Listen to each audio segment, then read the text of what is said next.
I can say that I'm gonna do something, and for me, it's probably gonna be a little bit more like on my dad's side. I'm gonna take my time with it. It might not be just because I'm just trying to take my time with it because I'm so focused on what I got going on and what I'm doing. I'm focused on, you know, work and bills and stuff.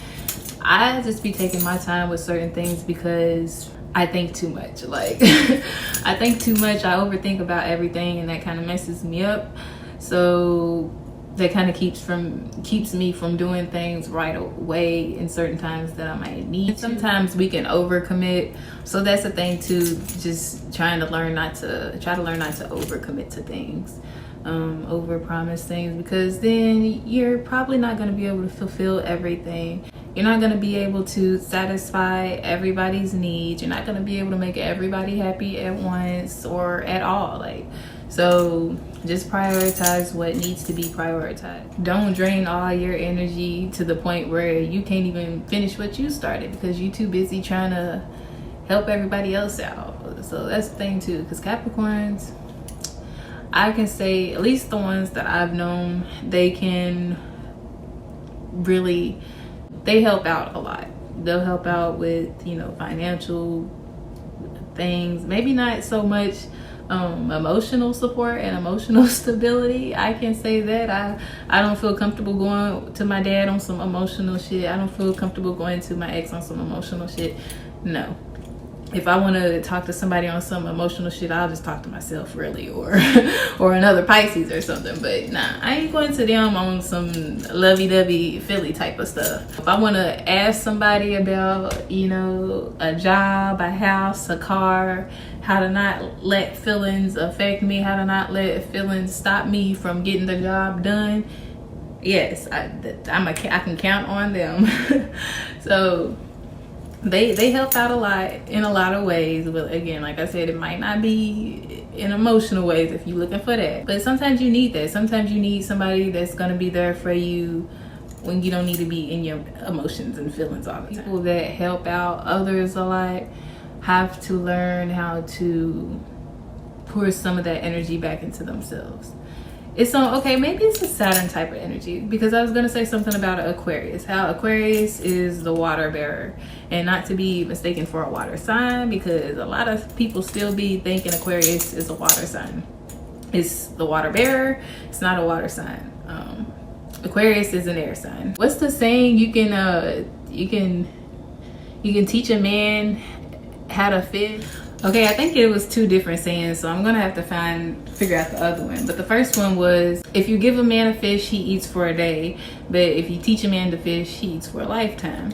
So what I was gonna say with that is, like, I'm gonna kind of use it for Aquarius and Capricorn and Saturn energy. So Saturn energy, Capricorn energy, fathers, parenting in general. Sometimes parents, they just want to kind of give you everything instead of teaching you. They kind of just want to tell you, you know, well, back in my day, this is how it went, so that's how you need to take it. Like, back in my day, this and that, this is how you need to take it. This is how I did it, this is how you need to do it. So it's just them, like, telling and giving you things from, you know, their experience, which sometimes can be good. But also, instead of them teaching you how to do things for yourself, it's like them just coming at you, like throwing the fish at you, hurt, instead of actually telling you how to go get it. The same with, like, being able to do it for yourself. If you're not gonna sit there and learn how to fish for yourself, then you're always gonna be waiting for someone to give you something to eat, because you don't know how to go out and get it your own. You don't know how to go out and get it by yourself. So you're always going to be waiting for that plate to be made for you and handed to you. So you're going to starve until someone else, whenever somebody else feels like giving you a plate. The other saying was, you can lead a horse to water, but you can't force it to drink, or you can't make it drink. So it's almost the same thing as giving a man a fish for a day. He eats for a day, and teaching him how to fish, he eats for a lifetime. But you can give somebody so many opportunities, so many gems, so many, you know, experiences of things, things that they can do to heal themselves, to better themselves. You can give somebody so much, but if they don't want to take it, if they don't want to drink it, like, then they're not going to. They're gonna have to figure that out for themselves. Like, you can show somebody, look, you're thirsty, right?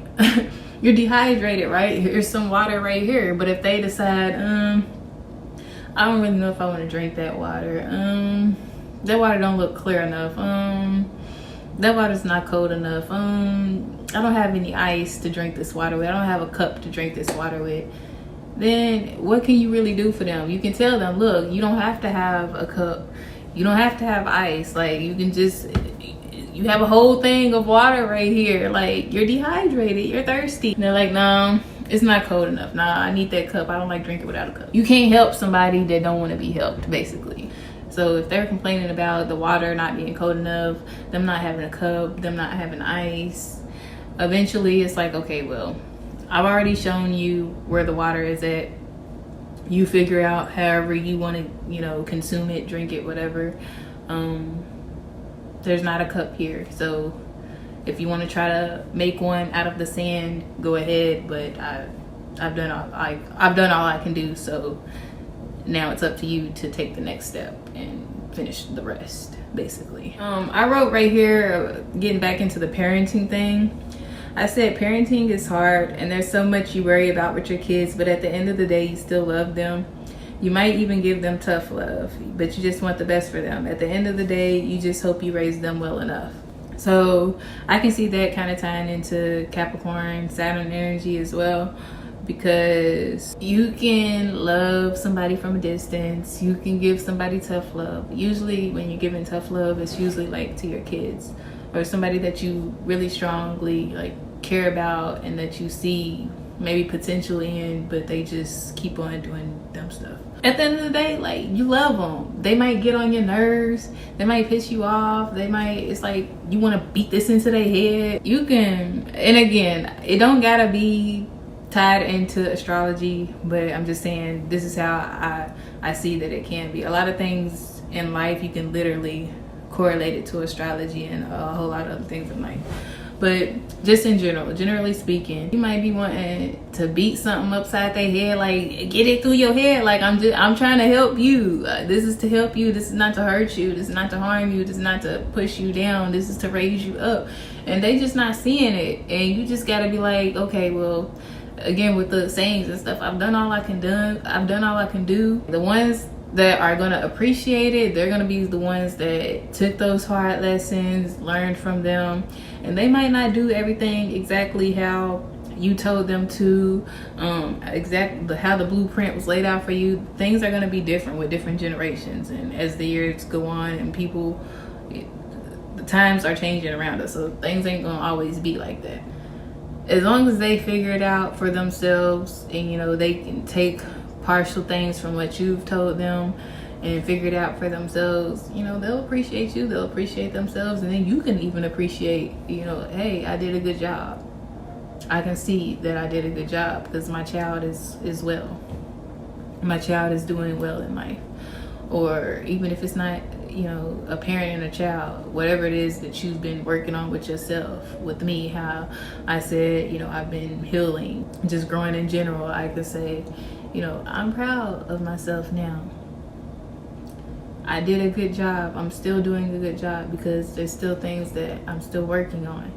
But I know I'm doing a good job and I'm going to continue to do a good job because you can keep going through all the obstacles and everything, especially with the commitments again. Like, if you're committed to something, if you really want something, you're going to push through those obstacles. The obstacles might slow you down. It might, you know, give you more time to reach that goal, but you ain't gonna let it just stop you. You're gonna keep going. So you take it how you want to take it and you go for it how you want to go for it, as long as you're going for it in a good way. I ain't saying just, you know, if you want to steal and kill to get to whatever you want, no, but figure out a way to get over those obstacles the best way that you can, and don't give up. Like, don't turn around just because can't get over this fence right now. Oh, this is another obstacle. You know, I just went over like 10 obstacles. I'm done. I'm tired now. a lot of things is gonna make you tired in life. Life is tiring, period. It's a lot of work to live, work on ourselves, work on our inner selves, work to heal. It's a lot of working and stuff going on in life. So it's a lot of tiring moments in life. But rest up and continue to rise up. You can learn to really go towards your goals and be hardworking and have that drive. Like, that can be the focus. This the building of whatever you're trying to build, getting that blueprint, getting the foundation strong, sturdy, ready, all of that. Even with my Capricorn ex, I feel like I said, I feel like a lot of the things I learned from that relationship had to do with life. While we was even in that relationship, of course, that wasn't what I was realizing at the time.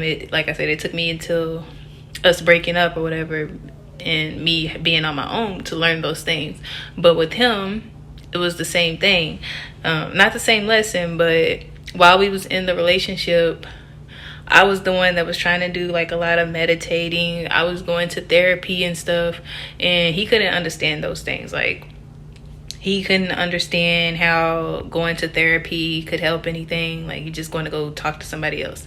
He couldn't understand how meditating could help with anything, because he just felt like meditating was like, I don't know. He was one of those people like, what is meditating? Like, like, what the fuck is that? He was one of them type of people. But after breaking up, and I can say, a lot of times pain does trigger things. Like, if you want to say, talk about what led you on your spiritual journey, it's usually something painful or traumatic or whatever. And sometimes it can be as basic as a breakup. So with us, me breaking up with him because I couldn't deal with the issues in the relationship no more, I couldn't be committed to it anymore because I felt like it was draining me too much and putting me down too much. Like, I had to get myself together or I couldn't be with anybody. Like, I couldn't be with him because it wasn't working out that way, but I couldn't be with anybody because now I'm all messed up. I'm not right with myself. He learned the value of being alone. He learned how painful it was to be alone and having to sit there with all your demons and all your issues and really have to learn about yourself. He learned the value of meditating, and now he meditates now. Whereas he couldn't see what the value of that was. He couldn't see why I was doing it at first, but now he does it and he benefits from it. It's helpful to him now. So he's gotten into stuff like that now, and it didn't happen until after the breakup, to where he had to sit with that pain, deal with that pain, not try to sit there and escape from it, and really figure out what those issues were, and really, try something out that he was down in at first. And now he realized, oh, this was actually helpful. So it's like, sometimes we can work too hard, we can overwork ourselves, and we have to learn that sometimes we need to take that time to rest, to meditate, listen to some music, whatever it is that we need to do.